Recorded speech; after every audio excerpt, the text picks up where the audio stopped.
This week on Media Delta, American Gladiators, 1989.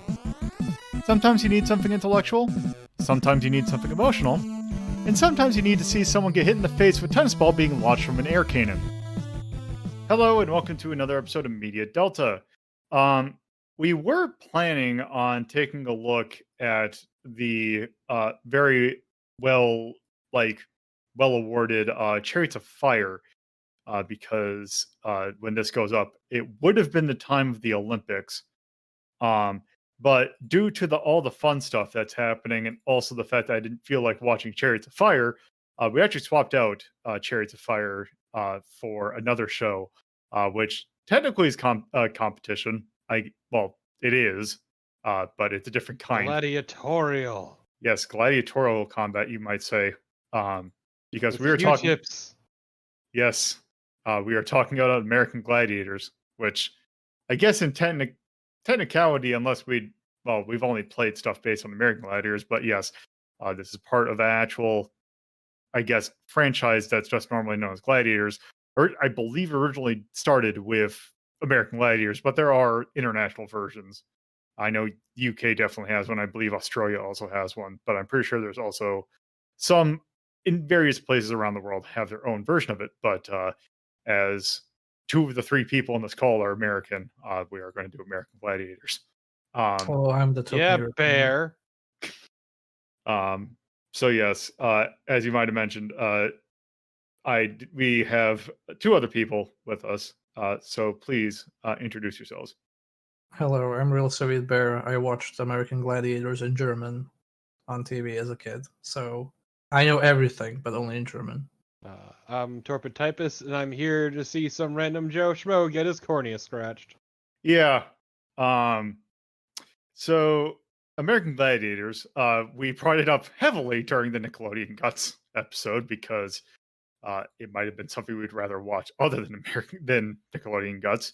But yeah, we're talking about now. It's kind of the same kind of deal as Nickelodeon Guts in that it is people who are not necessarily athletes, except for the first episode where they were, pro football players.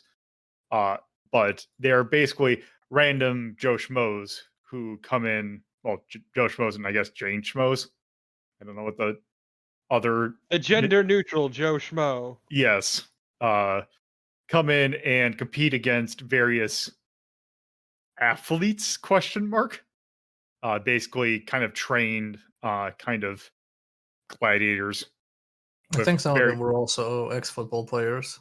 That makes sense. Also, I know that there was a knockoff that I believe Terry Crews got to start out as one, but I can't remember. It wasn't American Gladiators, but I know also it was. The football player was the host. Well, no, I think some of the gladiators were also ex-football players. Yeah, I'm pretty sure that the people there, like Laser or Malibu, might have been ex-pro football. Larry Zonka definitely is ex-pro football. But yeah, he fucking makes you know it. God damn, he never shuts up about it. Yeah.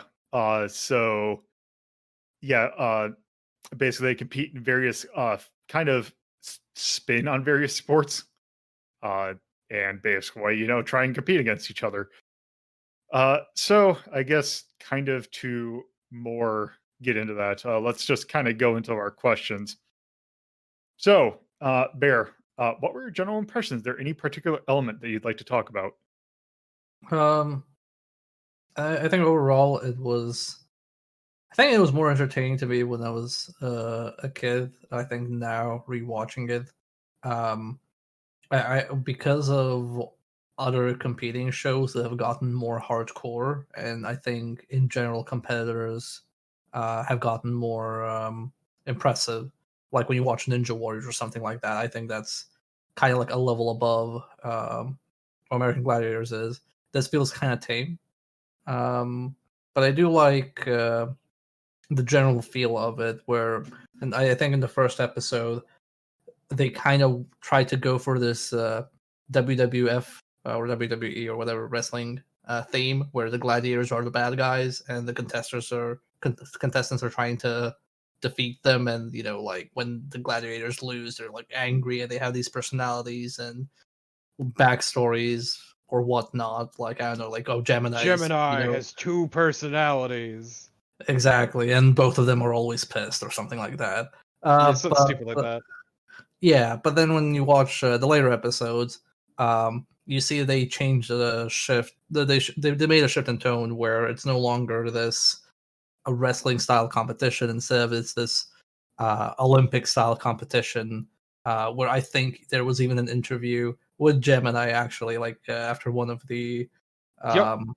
I think like Rico, whatever his name was, like the guy that like just wiped the floor with everybody. And they were asking Gemini, "Oh, hey, what do you think?" And instead of Gemini going like, "Oh, I'm angry, I'm gonna show him on the next match," he went like, "Oh no, well, we're here. We're not here to always win. We're here to challenge the contestants and make them put on a good show and do their best and so on." So like it gets reframed as this like challenge mode, and the gladiators in general were more friendly.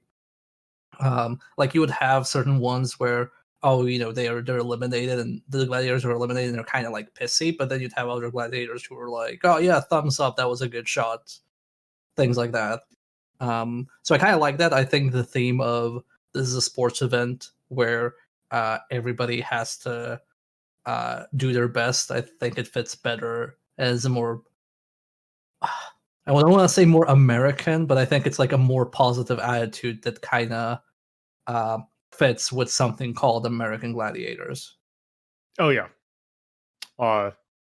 So yeah, I It am. did definitely seem like once it hit it big and got money, there was this stark contrast in the way they presented themselves and the way they just tried to sort of soften the edges around a lot of it.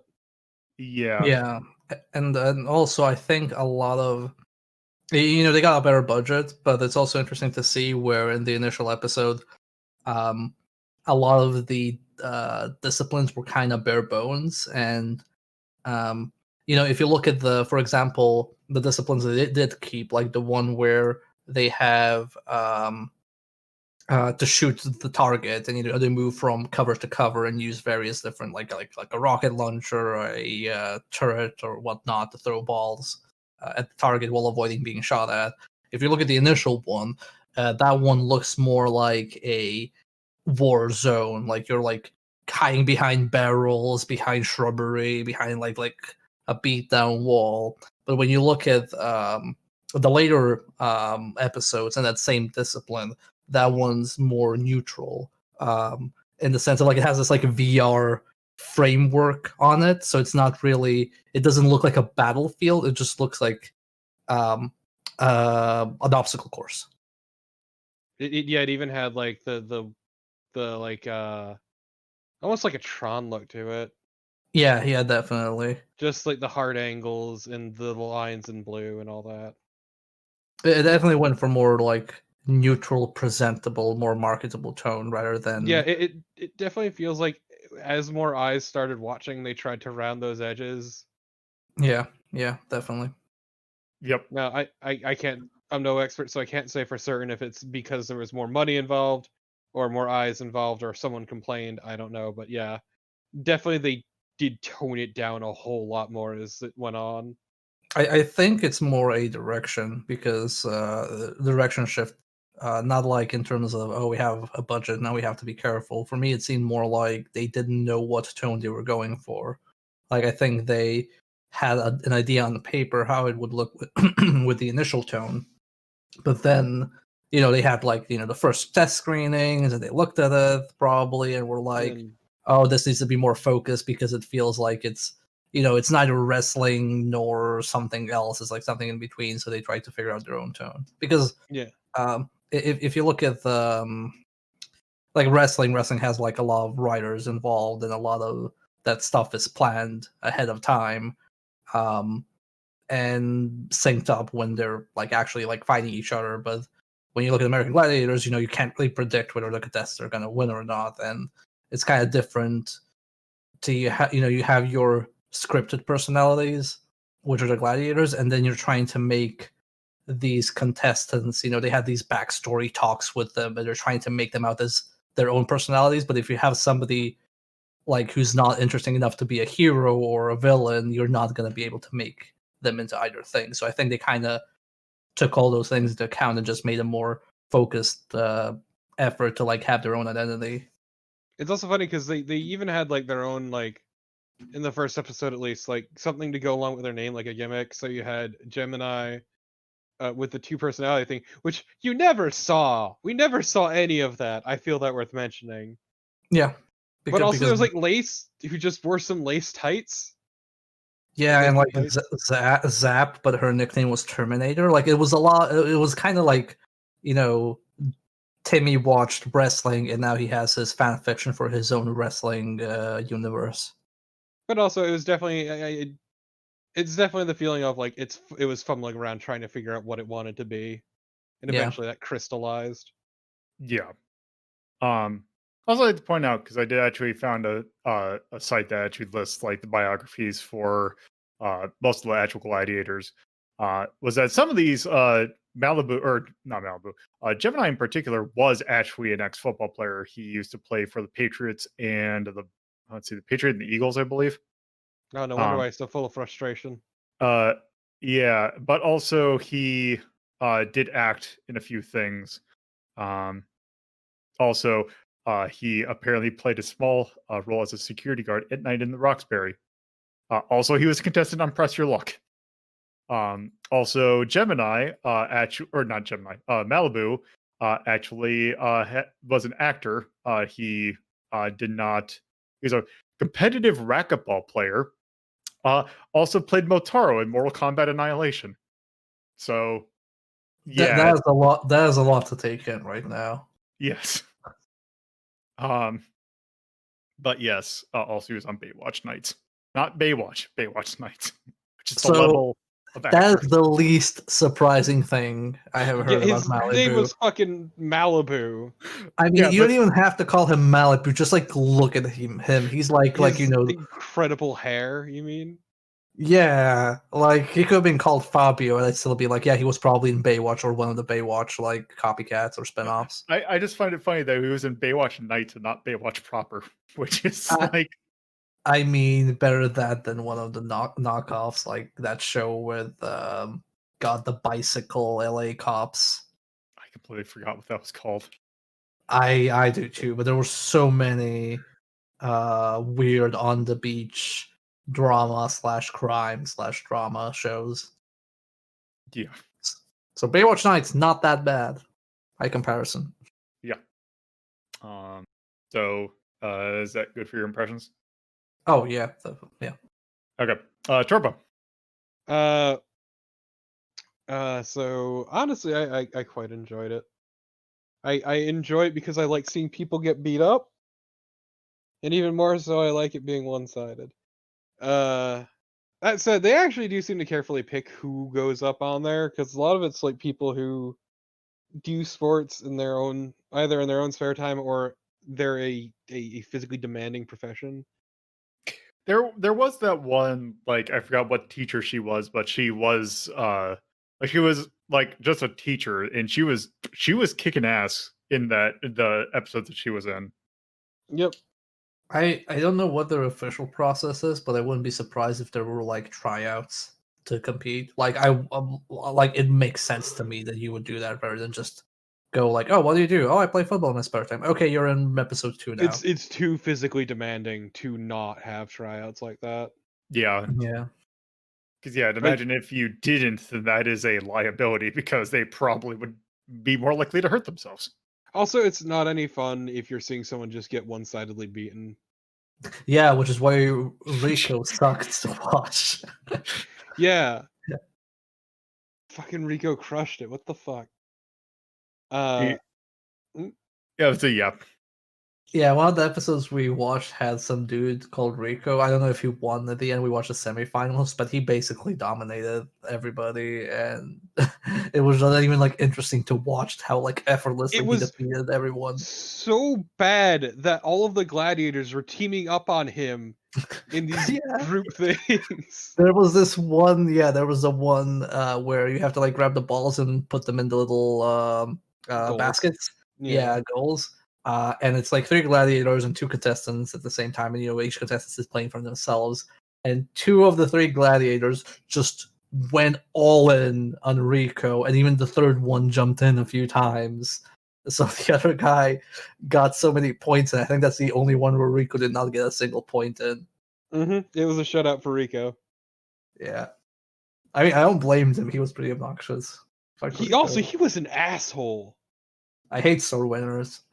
Remember at the end when he was just fucking screaming and nobody wanted any, like even the gladiators were visibly pissed off. Yeah, the gladiator just came up and bapped him with the little thing they were holding at the end.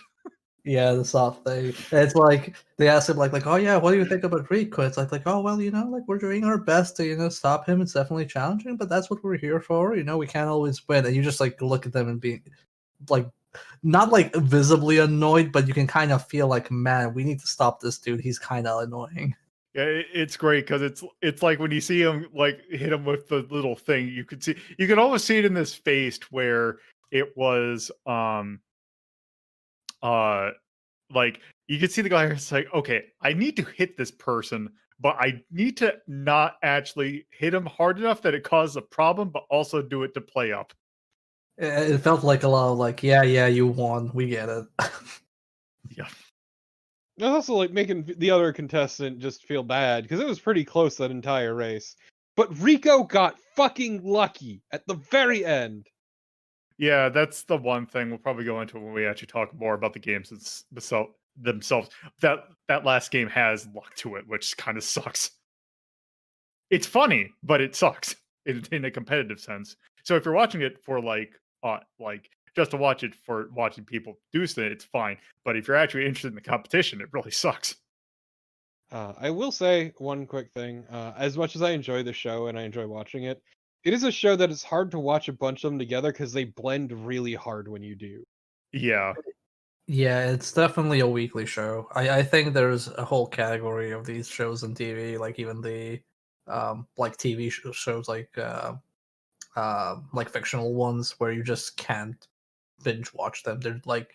They're aired once a week and you can only really watch them once a week. Well, That's perfectly fine. Yeah, because the thing is about this is the reason why I felt fine just watching 3 episodes to discuss the entire series, um, particularly the 1989 versions, that there wasn't a whole lot of variety between the seasons. Like this was like when we talked about Guts, like they added games constantly into Guts. The thing with American Gladiators is that the games that appear in season 1 show up throughout the entire series, and I'm pretty sure they don't add any; they only remove. It felt more like they refined them over time. I'm pretty sure Human Cannonball got taken out, but that's probably a safety reason more than anything else. Yeah. Some of them were kind of adjusted, like the Q-tip fight, like went from being on a bridge to being on The little two circle separate, thing. yeah, two separate circles. I think though it makes sense because when you have like serious contestants like that, it helps if they know what they're expecting. It's not like something like Takeshi's Castle where oh, we just have random dudes and we're just gonna like mix it up and who gets what to do. Yeah. Yeah, I'm looking at a full list of them right now, and actually, like, some of these I think only did appear. Oh, okay. That's why this list is really long. It's because it includes stuff from the later series, which, yeah, Also, Nickelodeon Guts, did that have like teams going, to quarterfinals, semifinals, finals, or is it like a No, it was one-off all thing? in one episode. I think in the last season when they were doing Global Guts, it was trying to be a thing where, like an Olympics thing, where countries would get points. But Yeah, that was about it. yeah. So here, another thing to keep in mind is that these are contestants that go, through a tournament ranking of like semifinal, finals, and so on. And I think they want to also build up these contestants as personalities competing to reach the finals and win. So that's also another reason why you'd probably want consistency as well, rather than like throwing a spanner in the works, because it makes it feel more like a sport rather than a fun event. Well, funny event rather. Yeah. Yeah. Also, it was once again this sort of emphasis upon the challenge, and also like they got a pretty good idea of what would make for good things to watch pretty quickly, actually. Because like even from the first episode, they didn't really change their games immensely. Yeah. Like, if anything was a visual overhaul, turn it from uh like what the first episode was to what later episodes were. But yeah. One other thing, really quick, before I get into the thing I want to bring up. One of the videos that Lola linked us for our viewing, the thumbnail is just a bunch of Chippendale dancers, and it's magical because I just Uh see it staring at me right now. that is one of the things that I do want to bring up, because a lot of the stuff we've taken a look at is stuff that's kind of easily available. This is actually kind of, in at least in this sort of digital age, is somewhat hard to find, at least easily accessible, because I don't think any like platform has it. So any like your Amazons or your Netflix, I don't think that the version, like the 1989 version of American Gladiators, is on. And YouTube has a handful of episodes uh, of various different qualities. Like, you have some that are super blurry, you have some that are actually decent rips, and then you have some that, and also some are just the show, and then some are clearly VHS recordings that someone had because it has all the commercials in it. So we Including got Chippendales. Two uh, Chippendales ads. because the thing was is that it must have been the whoever recorded it lived in St. Louis, because we saw a lot of local St. Louis stuff, also a lot of NES ads, which were kind of funny. I will say also really quick, mentioning that the difficult to find shit. It's so hard that one of the episodes that Lola originally linked us had the audio completely fucking broken. The audio was only playing in the right year, and it Yeah, was just all wrong yeah. sounding. Once I found that out, it's like, okay, we are switching this episode. Yeah, so I'm trying to look at it now, and yeah, like even like DVD sets, I can only see it like a a 3 DVD set that's season one, and that's it. Like it's not that easy to find even like recordings of it that you can buy. Yeah, because it's like Amazon. It's like Amazon Video. Like, Amazon Video had it at one point, but it no longer has it. Yeah, Yes, you can get American Gladiators: The Battle Begins for $20, which yeah, that's what I'm looking at right now. yeah. Plus $30 to ship to Sweden. Yeah. So yeah, it's not exactly easy to find, which is kind of unfortunate. Um, It's also really weird because like I said, I watched this like in German, on German sports TV, dubbed even. So it's pretty widespread if you're like dubbing it in various European countries, and I assume probably like outside of Europe as well. And to have something so widespread just be kind of difficult to find now is really strange to me. yeah, because especially with how like iconic it was. Um, yeah, I'm just trying to think. Uh, Yeah. I still do want to bring it up. Oh yeah, Uh, I was waiting for you to come back. so I'm gonna bring up. So Bear kind of covered it as well, but from a more like tonal standpoint, I'm gonna say it's really interesting seeing how the show shaped up from a production standpoint. Because initially the first episode has like incredible public access vibes to it. It's just like this black studio that they're in with this tiny group, like this tiny set of, I guess, bleachers they hauled in for this small group of people to watch these people in these like very quickly thrown together sets for their games. And it is kind of an astounding experience to witness, knowing because like I had never seen this first season. I never saw the initial like pilot, I guess you could call it. I've only ever seen the later stuff. So like seeing this was like, wow, they really kind of just came from nothing, didn't they? Yeah, And just knowing it became this like tour de force after seeing that, it was just kind of incredible to see, I guess, for me at least. Yeah, for me, it's interesting to see a audience that's not perfectly synced up to cheer at the same time. Because in that first episode, like you had reactions all over the place. Uh, Yeah, it was whereas kind of in nice. whereas in later episodes, they probably had an applaud sign, yeah, and were also more easily isolated with audio because In that first episode when they were demonstrating some stuff, the mic wasn't always in the best spot, so you could kind of hear the change in volume as they were trying to explain the event in the course. Also, not just where they explained the event, the best part about explaining the event was that the host was physically going through it himself, and it was kind of hilarious to watch. It's like those it's just like those local TV stations when they try to reenact something that happened physically. It just looks awkward, and you're worried you're gonna slip and hurt themselves. Exactly. No, it was, as I said, it just had these incredible public access vibes. Yeah. And also, like, the announcers didn't know what to do. Like, one of them was being, like, I think there's actually one. The host was being very insulting, too, which was weird. Yeah, there's another that actually caught me like really off guard. Now you mentioned, because I first thought like, oh, we were going for, because like I couldn't remember. I watched this as a kid. I didn't know what vibes they were going for. Plus, also like the dubs I watched had their own commentators.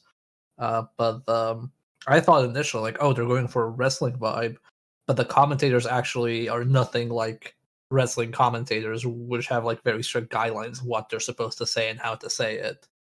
And these guys just had no clue how to present it. So it was very jarring in that regard. Yeah. It was like, they were very rude, too. It was weird. Yeah. Also, like, even it didn't seem like even the gladiators had the best idea of how to play these games, because like I know Gemini very visibly fucked up in the first episode. Oh, when he got disqualified because he used his hand. Yeah, exactly. Yeah, that was in the the Q-tip fight. Yeah, Yep. I think that was like the very first event too. It was the very Yeah. first one they did, and he got fucking taken aside. Yeah. And he almost messed up a second time, but like managed to correct himself. And so it's like going from that to then the later episodes where it's like much more refined, it's much sleeker, streamlined. And they took off that edge from the original production, made it much more respectful tonally, and like even the announcers felt like they had a better idea of what they were trying to do now. And instead we're just more about hyping it up than sort of poking at the challengers. Yeah. So it was interesting to see where it went. I do prefer the later stuff. I like the more refined competition, but there's something to be said for seeing the roots. Yeah. Which that first episode is the one episode that the American Gladiators YouTube channel provides. What a weird episode to provide. Like, that's not what I would want to present myself with. Yeah. Because I believe the rest they just have various clips. So is that what you were looking to talk about? Yeah. All right. Yeah, I quite enjoyed watching those. Like it's a fun thing to have in the background. Which I mean, if you're actually just watching it, it's fine. But it's also, there's something to be said about a good show that you don't have to like. You can set your mind on. You could just turn half your brain off and just kind of work on something else while you have it in the background. It's good noise. It's actually like enjoyable to listen to because I feel like the hosts help make that. Yeah, and there's good sound. Like they know when to beef up like a hit, so they can definitely hear things. And the commentary is pretty good too. Yeah. Yeah, and if there's anything in particular I just want to talk to bring up. Um, there's not really. It's more the fact that it's like this. It's rare to find just a show that's just it's something you can put on and just listen to and like not necessarily pay attention and still enjoy it just as much. Just gotta vibe out. Yeah. I mean, isn't that how people used to watch TV? Am I missing something? Or did people like actually sit down and watch TV? For me, it was like half of TV was watching it like in the background while doing stuff around the house. Depends upon who you are, really. But yeah, I know a lot of people would just like do other shit. Yeah, I know, at least around here, like if we were watching a TV show, we were watching a TV show. Damn, you people are disciplined. Yeah. Here that we were just that bored. Um but yeah, I guess that's really my thing that I wanted to bring up. So I know we've kind of gone over it, but Torbo, is there anything else you want to bring up about how do you feel about the presentation / presenters? It is aggressively 80s is the other thing I will say. Well, early 90s in this case, but yeah. which might as well have been the 80s.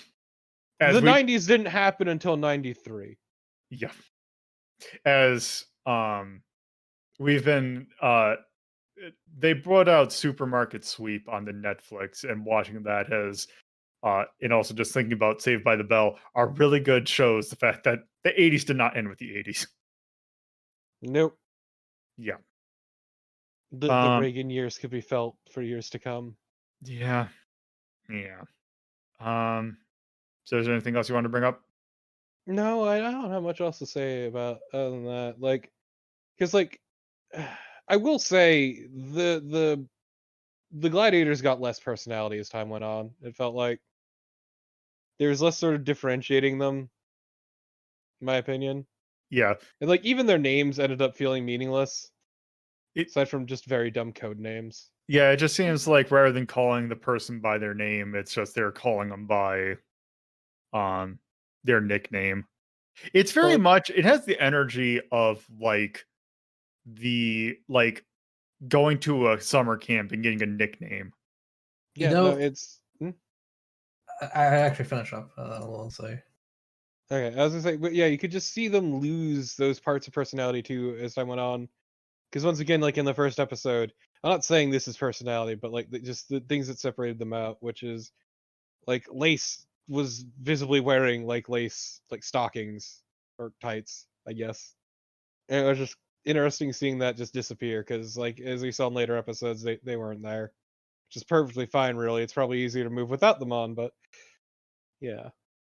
Okay. I was gonna say they did have a um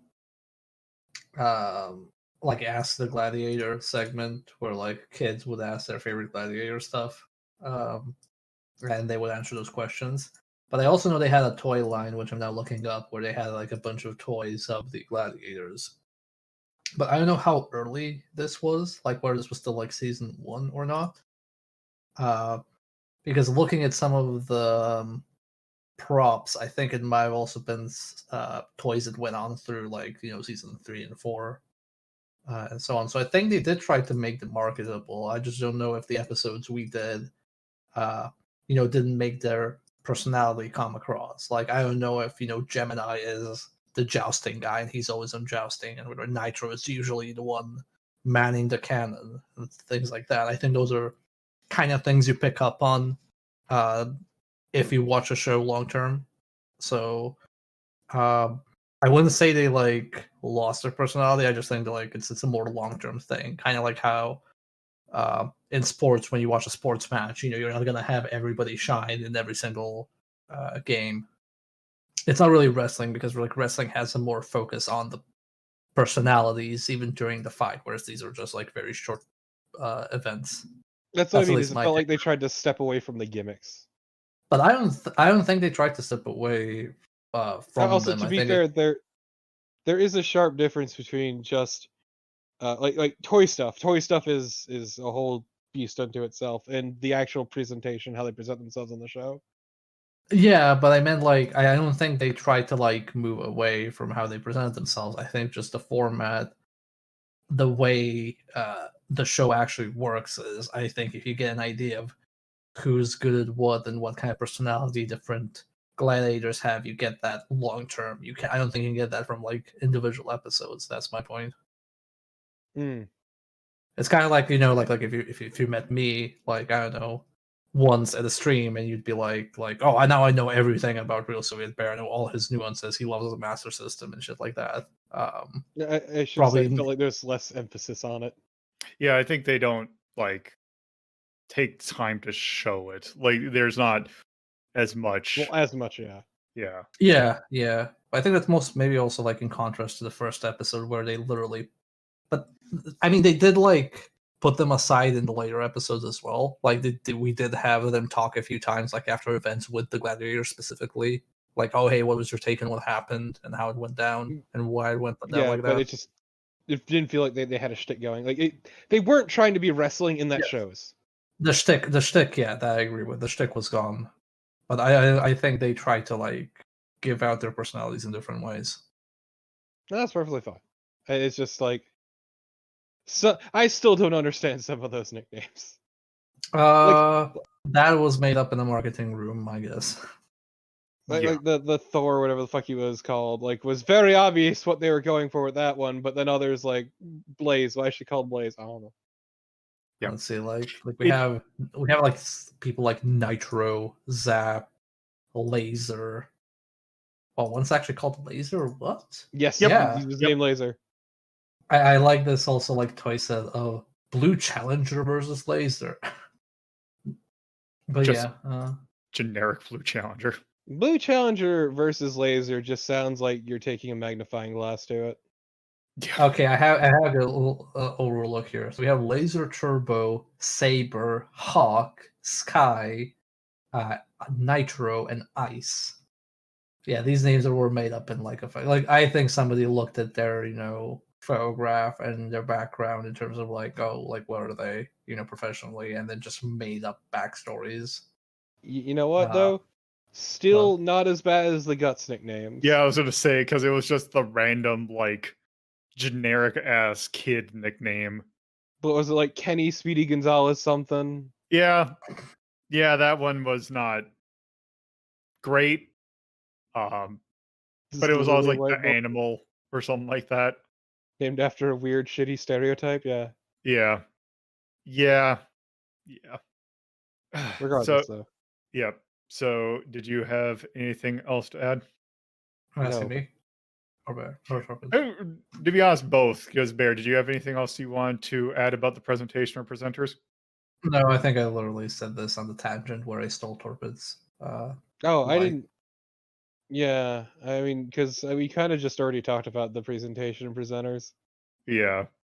Except for Uh, once again, I feel worth emphasizing that one commentator who really wanted you to know that he played football. Because holy shit, everything was a football analogy to him, or he would mention something football, yep. and it it, was it almost felt like a miserable. parody. It almost felt like a parody. Like, when you watch, I know, The Simpsons, and they have somebody who's like, I don't know, yeah, an ex-football player. Like, you can Yeah, imagine him always talking about football everywhere all the time. yeah, he's like the weird stereotype of the guy who played college football but never grew up past it. Also, not gonna lie, these American Gladiator action figures, the actual molds, are basically knockoff He-Man molds. Like, they look that bad, but the props look pretty badass. Yeah. I'd love to have that cannon with the target on it. That's pretty good. Yeah, also to point out that I think it was in the first season that one of the co-commentators, like the one that we're more referencing in was Larry Zonka, who was an ex football player. But one of the hosts in the like first season was Joe Theismann, who, if I'm trying to remember, that it is, I believe, it is the Joe, yes, um, or is it the same? This might actually be a different Heisman. But I know Joe Theismann was a football player that, depending upon, I'm not certain who it's named after, but that could actually be the person who is named, the Theismann Trophy is named after. I'm pretty sure now that I'm looking at it, it wasn't. But Get back to nonetheless, me when it's the Legsman. yeah, it is not the Lakesman. Also, Bear has posted pictures of this toy set, and it is magical. I love It's this. If I was a kid, I'd be all over this shit. This is great. yeah, it's pretty Like, fucking sick. This, if you this is like Hot Wheels equivalent of a track, but with like cheaply made He-Man molds. It's pretty good. I might, Behold my I shitty death traps. I might have to use the picture of this thing that it looks like it's from the UK version. That this bootleg ass Rock'em Sock'em Robots that's of the Joust game. Okay, but look at this a gerbil ball event. You can have that. Yeah, That's also pretty baller. Atmosphere, which actually would be really kind of fun to do in real life, though. But regardless, yeah, I don't have anything to add about the presentation or the presenters themselves. But yeah. So I think we should probably actually end this discussion by talking about the actual games themselves because they're There's a lot kind to of the cover, highlight. actually. What was that? So there's actually a lot to cover, yeah. Yeah. So Should we do Bear. them one at a time or just talk about them? I was gonna say we could just go through all the events. Let me get the actual proper list. I mean, we can go ahead and start with, I guess, the first one, which is Joust, which is basically the thing that is basically when things like when American Gladiators gets referenced, it is usually this event. Which basically the gist of it is that there are two. You have the like the the average Joe Schmo going against Gladiator, standing on some sort of platform. In the first episode, it was a bridge. In the second one, it was these two circle things hitting each other with pugil sticks that people just usually refer to as Q-tips because that's what they look like. And It's so iconic that they even got like I knew I saw it somewhere on The Simpsons, and it was actually one of the events in Bart vs. the Juggernauts, where the Juggernauts was this entire um, American Gladiator style parody. Yeah, if anything from this gets parodied or referenced, it's this fucking event. Bar um, none. So, because the thing when I think of parodies is Hot Shots Part 2, where at the very end, for some random reason, and by random reason, it's because of the ZAZ production, or at least one of the Z or A or Z production. The two of the like the heroine and the female or some other character, I forgot who she was, just are trying to fight at some point, and they just end up doing American Gladiators. One of the things they do is the joust, as well as the Eliminator. But yes, it is the iconic event. It helps that visually it very much stands out of these people, these two people on these poles, just fucking going ham with these Q-tips. Yeah, It's pretty good. I think that event is probably like not only the most recognizable, but I think it's kind of the most fun one to watch. But also, it has this risk of just being over in a flash. Like it's very easy for it to just end in a second. But when it goes into like a 7 to 10 second kerfuffle, then it gets really good. yeah.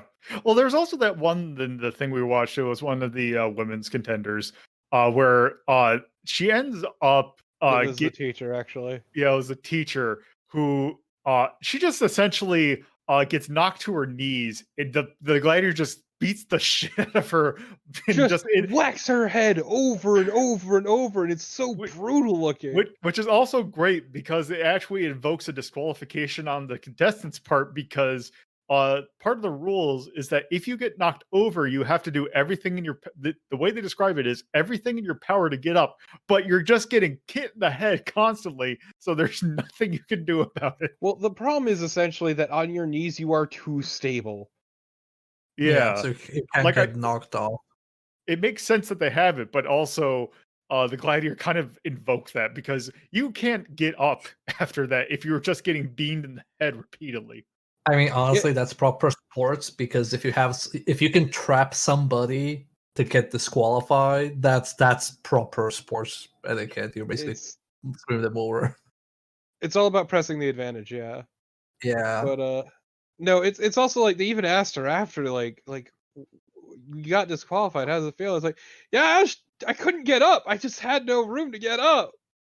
I mean, I like what I like about that event a lot is, usually when you're seeing something like that kind of fight in movies, when somebody's fighting with two big like sticks or whatever, usually in movies they make it dramatic by go for the legs, trip him up, make him fall down. It's about this like nimble thing. Where in practice it's just like, no man, just hit them in the head. Like go for the head, and that's gonna drop them. Or just aim for a body blow and throw him off balance. Like I do like that one. I can't remember which of the episodes it was, but I think it was the women's one where she leaned in. The gladiator leaned in to push the contestant down, and she kind of like let her fully lean in, and then pulled back and hit her on the side, and the gladiator basically just full momentum fell off down. Yeah, one of the episodes we watched, I think the joust match ended about a second. because you just got one good hit and it just knocked her completely over. Yeah. But yeah, I think it has a lot of variants, but I think it's still pretty fun when there's a good exchange. Yeah. So yeah, Even when there isn't a good just real quick, I will say Yeah. that even when there isn't a good exchange, it's just sometimes fun to see someone get fucked up, and that is an event where someone will get fucked up. yes, it is the most it is the most base event, and it's probably one of the better ones. Um, uh, Actually, like I just see it now, and I think we brought it up before. So next one I'll talk about is Human Cannonball, which is an interesting event, which basically the gladiator is standing on a platform somewhere to joust. But the thing is that high up above, uh, the contestant essentially trapezes down, trying to knock off the gladiator off the platform. Also, the gladiator themselves, both of them have giant cushions Yeah, as like a shield. yeah, which this event like there's always something. It's satisfying in the sense that there is a lot of build up to it, and the actual event like is based on like a second or two of action. Like there is a big build up, and then it's just whether or not they hit or not. It also Yeah, feels very, very heavily weighted in the challenger's favor. it is because looking at how the gladiators reacted, uh, they're only allowed to try and stay on the podium. They can't. I haven't seen them use like counter force, like to push the contestant away or anything like that. So basically, they have to take the blow and then just do their best to stand still. Yeah. Yeah, that one, it's a neat event. Although it got retired pretty early on, though. First half of season 2, then was not brought back until season 4, and then it got retired again. Yeah, So I think as good as like for the anticipation and the payoff. I think that part is pretty good, but it uh, it doesn't feel like it doesn't feel to me like they're trying to overcome the gladiators. It's more like, oh, it's in the gladiator to not fail. Whereas in a lot of the other events, it's about the gladiator um, either competing or being this like barrier. And this one just they feel just kind of like the victim a bit. Yeah, yeah, they're just trying their damnedest to just survive at that point. Just trying to earn a paycheck. Damn, ain't that the fucking human condition though? yeah. Gladiators gotta eat. Um, so yeah, that's Human Cannonball. Um, I guess next one we can talk about is Atmosphere, which is the one in which basically, well, actually, we might as well talk two particular events that kind of have the same kind of thing, although differ heavily in presentation. That is Atmosphere and Powerball, which the gist of essentially is there are 5 zones on the field that basically in Powerball you have to pick up a ball manually and run the ball into the goal. And then the gladiators are on the field trying to tackle you. And in Atmosphere, everyone is in giant like hamster balls, and basically have to roll over onto the goal. And basically, when they stay on it for long enough, it will activate. Which it's slightly different, but they are kind of essentially the same thing. Um, I Atmosphere like the thing is that Atmosphere is really goofy to watch, but really in the sense of it, it's kind of not that interesting. As weird as I think it's like the show of it is pretty good. Like you have giant gerbil balls and you can just look at it and be like, oh man, I want to ride in that. That looks so cool. I wish I had that. And there's smoke everywhere. Oh, this is awesome. Whereas Big Powerball is go, actually easier to like actually tell apart what the hell is happening. big ball go foosh. Yeah, and Exactly. Powerball is also great because in the first episode, there was a case in which that one is actually the game was actually slightly different. I believe there was only 3 goals, and I think they were both trying to work, or they were like it was either 3 or 5, but they were like in an arc, and you had to do them in order, which changed dramatically. And there was a case where one of the gladiators just got tackled and like spent half the match like in a daze because they just got like rocked so hard. Like basically got caught by someone they weren't seeing. And it was kind of like that part's kind of great. Um, I think Powerball is really good because you have 5 of those goals or baskets, whatever you want to call them, and 3 gladiators and 2 contestants. So it makes a really good spread where the gladiators can cover technically both contestants, but not equally. But they can't cover all goals, so it makes for really good decision making on the contestants' part. So that's for me, that's like really interesting to watch how they decide, which goal to tackle and how much they think on their feet.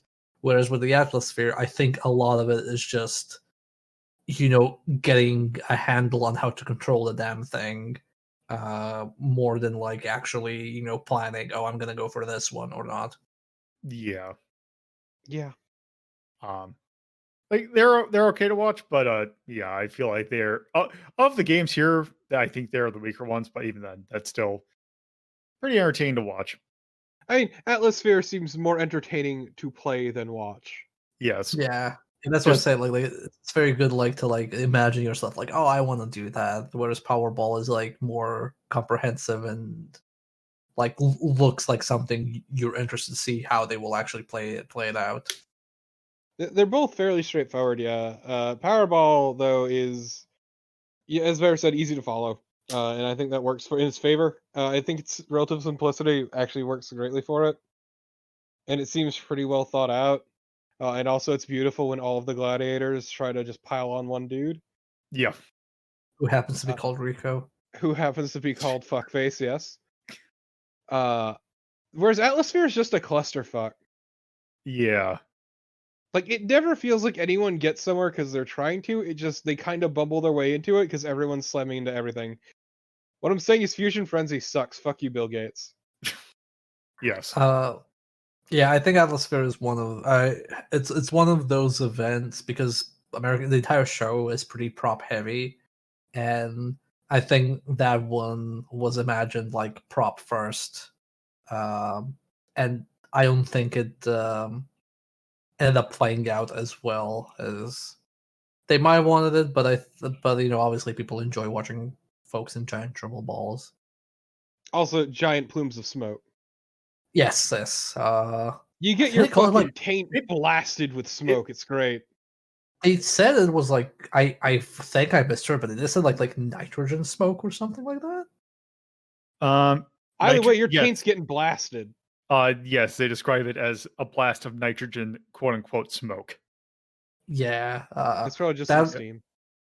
I think that one is there for the chaos, and I think I assume it was popular with people It, because they didn't retire that one, or did yeah, they? that went throughout the entire series, I believe. Also was slightly brought back in the revival. That I just realized Atmosphere has very laser tag arena energy. Mhm. Yeah. Um, so yeah, with that, might as well move on to what I think is my favorite game, which is Assault, which Salt's is great. uh so basically the gist of it is the gladiator is up on a tennis ball cannon, and the contestant is walking or is trying to run through this not quite obstacle course. It's basically an open field with an exception of a few like depending upon whether or not it's the first season or not. In the first season, it's like kind of war kind of thing. So you got like a bunch of fallen trees or like some oil barrels and then some like uh other things. But later season, it's just various kind of shapes essentially, like this weird like basically rectangle and like um some sort of prism patterns.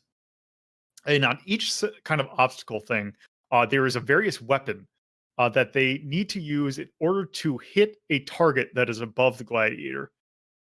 It's also And interesting because they're in like order of usefulness.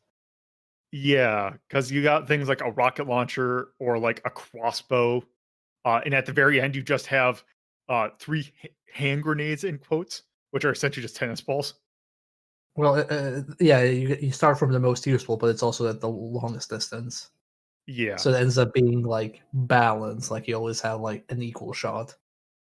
Also, it's great because apparently in the first season, if the gladiator essentially, if the contestant hit the target, if it was the male gladiator, they would all be covered in dirt. But if it's the female gladiator, they'd be covered in glitter.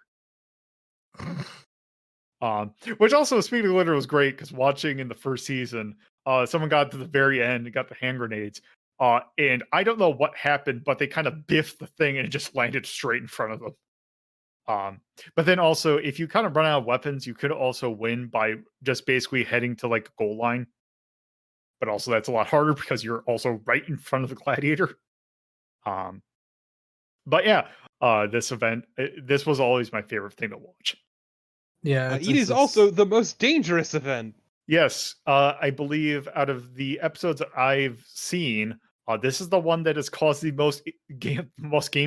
game stopping injuries, like the one we referenced, which a dude or someone got hit in the eye.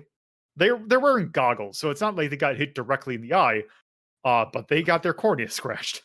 Yeah, but also these are balls being shot using high pressure, and they come out fast enough to do damage. Yes. Yeah, I think one big issue is you should never look at the gladiator while running.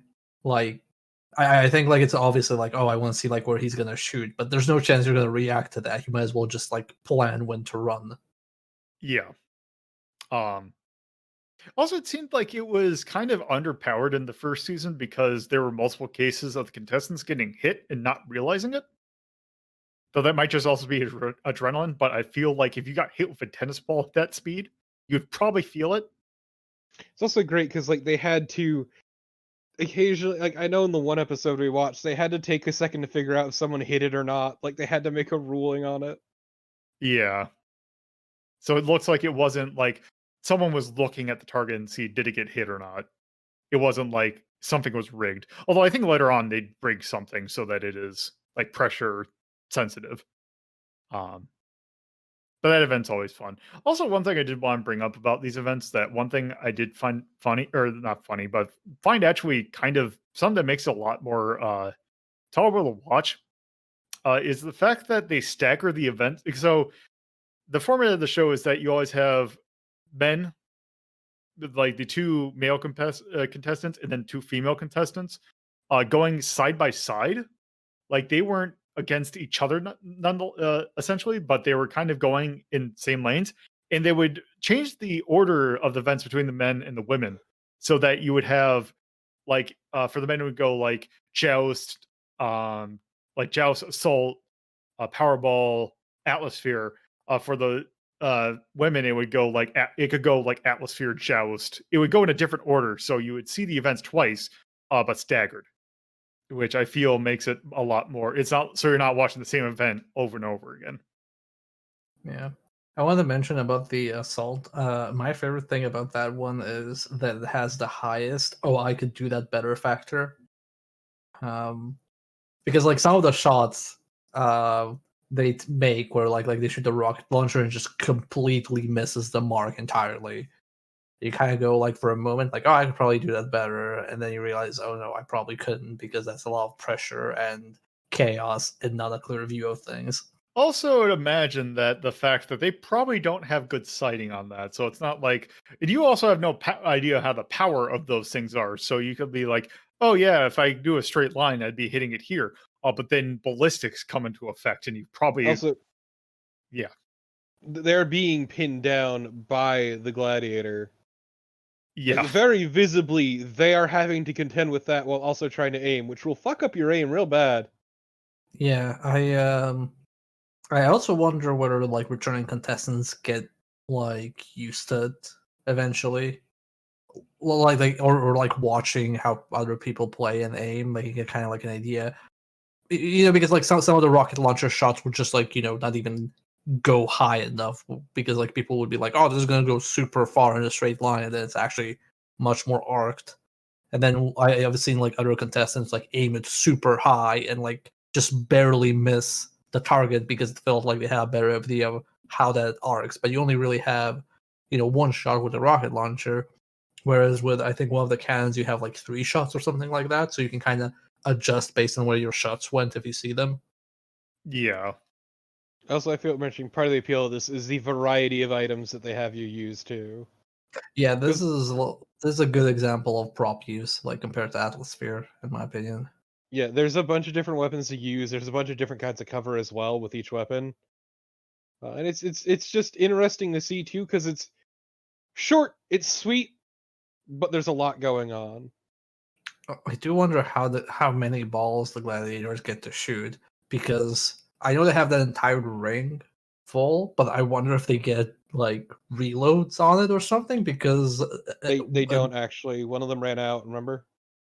was it? Oh, okay. Yeah, I'm pretty sure one of them ran out. Okay. Yeah, Um, so I find that also interesting that you can kind of, they have to be careful which shots they take as well. Mhm. Yeah. Though they do fire quite like a lot. Although that does have a suppressive effect as well. Because even if it misses, Well, yeah, it's they you're can still, time them out. well, also it's like you just if it even like misses quite a bit, if you can feel it go by you, that's still pretty harrowing. Yeah. But I mean, like I think the entire event, just you have 1 minute to do the entire thing, right? I believe so, yeah. Yeah, so like if you suppress somebody and time them out, you still win. You don't have to actually like hit them. Yeah. So yeah, that's Assault. The other kind of mainline game that's there is The Wall, which is I feel like the weakest of the events because essentially all it is it's a climbing wall. The goal is the contenders start climbing the wall, and then after a little while, the gladiator will come after them and try and pull them off. But it's also that gladiator needs to climb quickly too. So at the end of the day, it's like have fun playing catch up. Yeah. So basically, it's like, do you know how to rock climb? If so, you can do it because it's not like I don't think it was that there was any like weird obstacles or anything. I'm pretty sure it was just a pretty standard like walk like a just a standard wall. Yeah, it's a normal ass rock wall. Started out as 40 feet slash 12 meters high. Then it got extended to 50 feet slash 15 meters high. Neat. Yep. I don't really have much Yeah. to say about it, honestly. It's Yeah, pretty straightforward. it is the most basic event. Yep. Yep. There's a couple events that got added on like at the very tail end of the original series. Like you have things like Pyramid and Breakthrough and Conquer, and Hang Tough. But they're just kind of similar kind of things. I feel like the ones we mentioned are kind of the mainline ones. With the exception of the last one, which we need to talk about, which is the Eliminator, which is essentially the last event, which is essentially just a giant obstacle course that has various kind of things like there is a kind of a rope that you need to walk on that gladiators can like throw little balls at you and not potentially knock you off. There's like a rope swing. There's the ramp that's basically a reverse treadmill that you need to run on. Then there is basically some things you have to weave through. There's something you have to fall through, I believe. And in the very end, which is kind of the thing I mentioned before about luck based, which kind of sours the tone of this entire event, is basically you have a choice of 2 corridors, or basically it's 4 lanes, and then each contestant basically picks one. It's Behind 5 lanes. 3 of them have people. 2 do not.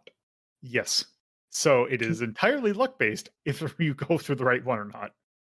But I think it's also like you have like 2 halves of track, and whoever reaches it first picks where to go first, right? Mm-hmm. Yep, Yeah. It sounds like a Kaiji event, like from Ultimate Thriver Kaiji. kind of. Kindy. Kaiji.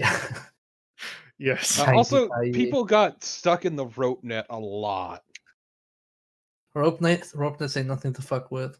Yeah, I, as someone who spent a lot of time in Discovery Zone, you get stuck in those things all the time. Yeah, it's not as interesting to be honest. It's very much the thing, kind of like it's like the aggro crag actually in Guts, where it's just kind of meh. Like I'm much more interested in the other events than the last thing. I almost feel like the later seasons up the production value on it even more than what we saw because I feel like when I watched it, it looked much more impressive. They did add stuff like there was a time where you had to get on like a hand bike, and there was other things they've added, but essentially the core of it is you have to go through various obstacles. Yeah, I think like the versions we watched were a bit worse, but I think in general, like later when they had like a bit more pizzazz to it, it was a bit more interesting to watch. Because like the obstacles we saw weren't really that over the top. No, it's a very straightforward event. Yeah, yeah. I think they made it a bit more impressive later on, from what I remember watching as a kid. But that part where they have to pick a quarter at the end, yeah, that's still there, and it's still kind of crap. I don't really understand. I mean, I understand why it's there. It's there to make the um make it more exciting because if you have somebody like really in the lead, um and you don't have an event that like if they're like physically good and they recover and then they have a big lead and they did all the other events really well, then they're probably gonna deal with whatever you have at the very end as well. So they probably put the luck based part in to give it a bit more uncertainty, which feels shit for the contestants. And I think it's kind of like lame for me because if you're rooting for somebody and they're in the lead and they lose because they had a bad luck, then it's kind of whatever. Yeah, Or if there's someone you hate and they win because they're incredibly lucky. Rico. It's almost like penalty kicks in soccer, but like even in penalty kicks in soccer, you try to get the read on where the person is gonna shoot and where you should jump. Like you can try and get a read. Here you don't have any information because all the paths look identical, all the uh, paper blinds are opaque, and you can't see through them. So there's nothing for you to go on. It's just completely random. Yeah, Especially for something that kind of rides itself on the idea of competition and being fair and all that. It feels really out of nowhere. Yeah. I almost wonder whether it would have been like better if it was like two lanes and one has like two gladiators you have to go past and one has three or something like that, or one has one has two. Like it feels like the last one should be because like if you look at I think if you look at through the entire event, like I think the gladiators throw the medicine balls when they're balancing on the beam, right? Mm-hmm. But for most part, you don't really in the last event you don't have anything from the actual gladiators challenging you. Like it's more just you're running with against the other person. Mm-hmm. yeah, I would have been fine to see them just both people fight off a gladiator. Like actually try to get them to have the gladiators be a more active threat. Yeah, yeah. I think that will be more interesting. And then you can pick which gladiator do you want to face, Gemini or Nitro. One has a gun and the other has a sword. You just see their name and a picture of their face, but it's drawn as like a caricature. Yeah, Yeah. two gladiators. One speaks the truth and the other only lies. Also, real quick, you want to talk about production? Let me tell you about the remake and how fucking over the top they were with the set design for that. yeah. I actually want to see the remake because I haven't seen it. We Oh, should watch that sometime. I actually watched quite a bit of it. yeah, the remake. That I think is actually a lot easier to find on YouTube. Yeah, probably. I mean, it was actually pretty all right. Yeah. Well, it kind of ties into the thing I said where watching old American Gladiators now isn't like as like impressive because you have had so many derivative shows like Ninja Warrior and whatnot that are just over the top completely. So it makes sense that a reboot of American Gladiators would go over the top as well to keep it interesting because it's been like holy shit like 40 years, 30 years. Yeah. So I think the only time I ever saw someone win Ninja Warrior was like some firefighter with 3% body fat. Hmm. Like They felt the need to say his body fat percentage. like some of the stuff, like some of those shows are pretty ridiculous in what they demand. To be But fair, also, American Gladiators is still its own beast because they went more harder into the physical aspect of like get through this obstacle course. yeah, Whereas American Gladiators is kind of just all about the competition. Yeah. it's about defeating these people and then buying a toy based on them. It's about defeating these people and then screaming in victory Yes. like some sort of foul goddamn monkey. Yes. Man, I kind of wish like there was a Saturday morning cartoon with the American Gladiators. Like they're going around the world solving crimes, like the Harlem Globetrotters in that Hanna-Barbera cartoon. Like that would have been pretty ace. No, they'd be a group of crime fighters fighting off evil. American Gladiators versus the uh, Cold War Centurions. Yeah. Exactly. I was gonna say it's like it was like that Also, Bear, you had it right there in your hand. The Soviet Centurions. Soviet Centurions, damn it. which was also great because there was a cartoon called The Centurions, although it had nothing to do with this. Although it seemed like it would have the same plot kind of thing. Because the Centurions the one where they have that those various Like the weird gadgets. mech. Yeah. It was like that. mask, but not quite. God, I was do the love the idea of mask but American Gladiators, and instead of masks, they put on their fucking tights. So it's just like you Gemini is see the- them going about their everyday life. The No. call comes in, and then they fuck everything up to go get their fucking suit on. No, what actually this makes me realize is that because now that I think about it, there is a video game based on Michael Jordan, a video game based on Bo Jackson, and a video game based on Wayne Gretzky, which means at some point we can cover Pro Stars, which is essentially Michael Jordan, Wayne Gretzky, and Bo Jackson solve crimes. It's a cartoon. Wait, That sounds wait. terrible. Michael Jordan was in a cartoon where he solved crimes. Yes, Pro Stars. We got that, but not American Gladiators. Yes. Wow, wish fucking. I know this timeline's pretty bad, but I didn't realize it was that bad. That was actually the problem. That was the point where the timeline went sour. Yes, It was there right in front of us, and we didn't see it. they greenlit Pro Stars, but not the American Gladiators cartoon. Yes. God. All right. I think at this point, I think we've discussed American Gladiators enough, so we can actually go about and rank this. So we are going to rank this using our 1 to 21 scale, where 1 is considered absolute mastercraft with very little can be done to improve it, and 21, which is not even ironically fun to watch.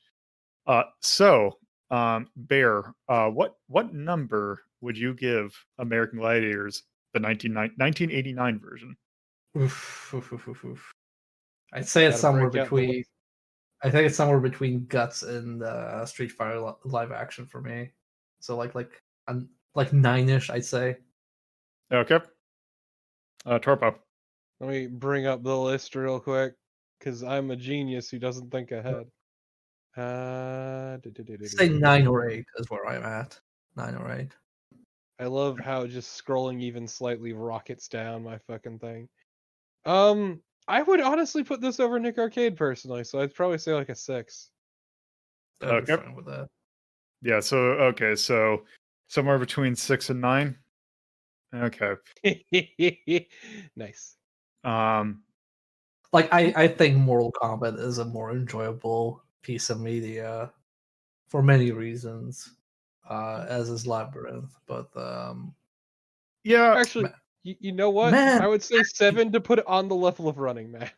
I was about to say it makes sense. Like this is like the PG-13 version of Running Man. Yeah, actually, 7 would be a very good spot for me. So I think 7's pretty good. Yeah. So yeah, why don't we go ahead and put it 7? Okay, so 7 American Gladiators, 1989. All right, Like it's a fun show, but I highly recommend against binging it. Yeah. I was gonna say, considering if you're gonna try and binge it, at least the way it is distributed now, you're gonna finding some episodes which are not pleasant to watch. I was gonna say, I imagine a lot of kids had their own American Gladiator OCs. So if anyone listening to this has a Gladiator Sona or an idea for a Gladiator Sona, please share it with us. Yes. Show me your Gladiator Sona. Or don't. It's okay to hide your shame. No, I insist. I think this is more healthy than some other Sona trends I've seen. These are the true American values I want to see. This is what I want to see from America. I want to see our Gladiator Sonas. Yes. It is I, the most powerful gladiator. The slide. Yes. Let's see. What kind of tone would we go with Ooze, this? ooze would be the like you can't be in a gladiator called slime. You have to be a gladiator called ooze. You're right. Um, What kind of tone? yeah. How about 80s? I feel 80s Yeah. is good No, tone. the hair Nice. enough. Yeah. All right. Is there anything we want to call it in music, charm, cinematography? Well, story, no. Action or art? Action. Duh. Yeah. Action. Okay. I think the theme is kind of catchy. It's this like American attempt at a Roman style or Greek style anthem, not anthem, but like jingle. Yeah, I have at many points just listened to the American Gladiators theme, and it is a very good pump you up theme.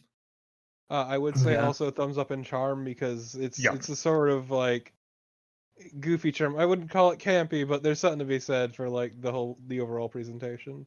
Yeah. Yeah, I would not say cinematography. Not that it's bad, but it's not nothing to call out. And the story is it's art in the art like the sets were fine, but it's okay. Let's see, yay or nay? I can't really think of anything for yay or nay. Also, real quick, I am surprised at like how relatively diverse the cast ended up being. Yeah. Yep. Also the contestants too. Yeah. Yep. Very stark contrast to that other show you showed me, Supermarket Sweep. Yes. The whitest shit you've ever seen. Yeah. That's like the worst parts of America. This is like the best parts of America. Yeah, this is the anti-supermarket sweep. Supermarket Sweep. Yeah, I can't really think of anything for yay or nay. No, there's nothing like super exceptional or bad about it. I think it's like pretty all right. Okay. So there we have ranked American Gladiators, the 1989 version, at S7, which is very good. In Much fact, higher than Parappa the Rapper. yeah, yes, there's a lot of things that have been ranked higher than Parappa the Rapper. So yeah, before we move on to what we're discussing next, Bear, is there anything you want to plug? Watch me on twitch.tv/RealSovietBear or twitter.com/MDKII. That's MDK Roman numerals 2. All right, Torpo. Twitch.tv/TorpoTypist and at TorpoTypist on Twitter. And I would like to plug the hole in my heart left by the death of American Gladiators. Yes. So next week we have a very interesting movie, one that is actually, considering how this franchise has been treated in the motion picture realm, it is actually interesting to see something actually kind of heralded as actually being pretty good. Next week we're talking about the Street Fighter 2 animated movie. I mean, it's accurate to the game. It is accurate to the game. It's Also, just a bunch of people beating the shit out of each other. yes, and also one of the things that started a very unfortunate trend in OVAs based on fighting games. Is it Chun-Li showering? Yes, it is.